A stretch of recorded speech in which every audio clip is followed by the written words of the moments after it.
Craig Butler claims he is not worried after his team lost yet another game, while his relegation rivals both won their games. And can Kemar Roofe solve the Reggae Boyz striker problem as he secured a move to Derby County in the championship? Jamaica have a lifeline. How about this? They got Gunnaz podcast. If you're new to the channel, welcome to the Gunnaz podcast. I'm your host, Dicanio, an Arsenal fan who covers everything Reggae Boyz and the local football. If you're new as well and you realize that you love the content that I do here, remember to hit that subscribe button. And for the regular viewers, remember that every video on this channel must get to 100 likes. So just go ahead and smash that like button. In this video, I'll be covering the Jamaica Premier League, specifically Rudolph Speid and Cavalier, along with Vere United and Craig Butler. I will also talk briefly about Reggae Boy Kemar Roofe and whether he deserves a spot in the Reggae Boy squad for upcoming games. As you guys heard, Craig Butler says he and his Vere team are not worried or concerned about their atrocious form even after their loss away at Tivoli that was compounded by Humble Lion and Harbourview, who are their main relegation rivals. Humble Lion got a win over Waterhouse, who are in a horrible run of inconsistent form by 2-1, with Dylan John scoring an equalizer for Waterhouse in that game before the Lions went on to win it later down in the second half. Harbourview also beat Cavalier by 1-0, even though I must say that there were a few dodgy decisions in that game from the referee denying Cavalier a clear penalty after there was a clear handball in the box. Rudolph Speid's Cavalier sits comfortably in the top 6 despite the loss, but really needs to start winning matches and getting back to their best, with a potential matchup against Lionel Messi and Inter Miami on the cards. And I actually doubt that Cavalier will want to go into those games on a poor run of form. So it is of utmost importance for them to pick up back some sort of form that will give them confidence when they are, or if they are, to face the MLS champions. Otherwise, in my opinion, they will struggle. It's already hard enough to be able to go up against Messi and Inter Miami. But if you're struggling for form and you lack confidence, and confidence is not being pushed throughout the entire team, then it's going to be a very, very hard watch for Cavalier. Now back to Vere United, people. As you all know, they have been utterly atrocious this season, while every team in and around them that are flirting with relegation have made some big changes higher up that have resulted in improved performances and results. Vere is still depending on Lenny and Butler with their partnership that has proven not to work for the entirety of the season, and Vere United just continues to lose games. Their fans are basically done with them and want Craig Butler out of their club. There have been many rumors as well circulating that they will lock the team out of the Wembley Centre of Excellence before their next match day in protest. This anger from the fans is not only because of results, but also because of how the club is being run. When Craig Butler took over the club, he said in multiple press conferences that he promised to integrate Clarendon players and use them, but now Vere fans are complaining that there is not a single player from Clarendon in the area in that team. They have vented about the team even training in Kingston and being disconnected from fans. Some fans even went as far to say that this is not Vere United anymore, it is Phoenix United.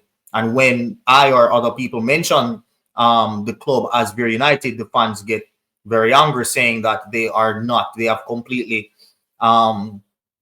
rid themselves or taken themselves away from that institution, and that it is not Vere, it is Phoenix United. Now, viewers, I don't think that the fans should really stop the games from being played and block up the Wembley Centre of Excellence entrance in protest. However, I do agree with them with one thing, as it is very, very hard to have your team losing, right? But when your team is losing with a whole host of imported players who you have no idea who they are, that must hurt even more. And I think that is the built-up anger that most of these Vere fans have. If it was the guys that they knew that got them back into the Premier League and kept them up last season as well, if it was those folks who were still playing, right, they would have been not happy, but they would stick it through with those folks. But because it's a whole lot of new faces, the team is training in Kingston and not in Clarendon, as what the fans are saying, it just feels like there's a huge disconnect, and it's something that they do not want to be a part of anymore, and they want back their club. And to add to that, Craig Butler never seems concerned about the possibility of relegation and does not speak much to the hurt of the fans and what they are facing, which gives him an impression that he simply does not care. And whether that is true or not, I'm not here to ask that question, but that is the impression that Craig Butler is giving the fans, which is another thing that is fueling their anger. I think Craig Butler needs to have a heartfelt conversation with the fans of Vere and get them back on track, because a football team is nothing without their fans and supporters. It's just that simple. How much pressure are you now under, being that you know that it's the coming to the business end of the season and Vere at this moment are down in the relegation zone, in a relegation fight? I'm not worried at all. Now moving on to Kemar Roofe, as last summer he left Rangers and has been a free agent ever since after not finding a club in the summer. He struggled with injuries over the past couple of years at Rangers, which also saw him replaced and out of favor, which resulted in him being a free agent. Now, Kemar Roofe will be with Derby until the end of the season, and Derby are playing in the championship, sitting in the relegation zone. And that relegation zone is a zone that can swing after just one game week, given how tight it is at the foot of the table. So they will be hoping that Kemar Roofe's injuries are behind him and that he will be able to save them from relegation. And I'm here now, and I'm excited to get going. You left Rangers last summer. What have the last few months been like for you?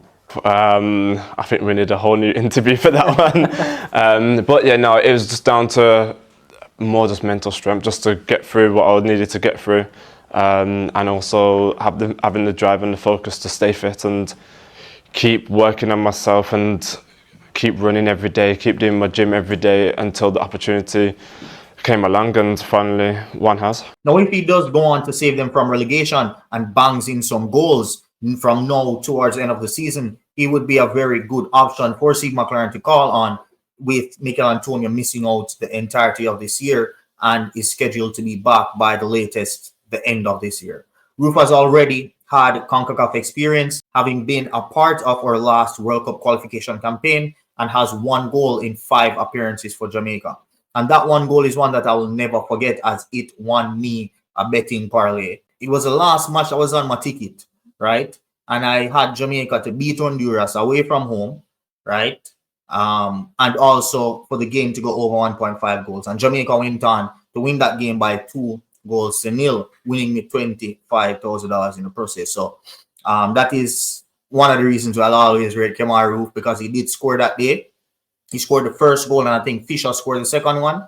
The first goal was to guarantee the win that was on my ticket, and the second goal from Fisher was to guarantee that the game went over 1.5 goals. So big up to both of them, and we'll always have respect for them for winning me the 25K there. So yeah, man.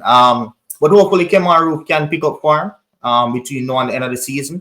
Hopefully he even scores a few goals before that international break. You never know. That alone might give him the chance to get called up for the Gold Cup games against St. Vincent, and also, against St. Vincent, where that will be the qualification game.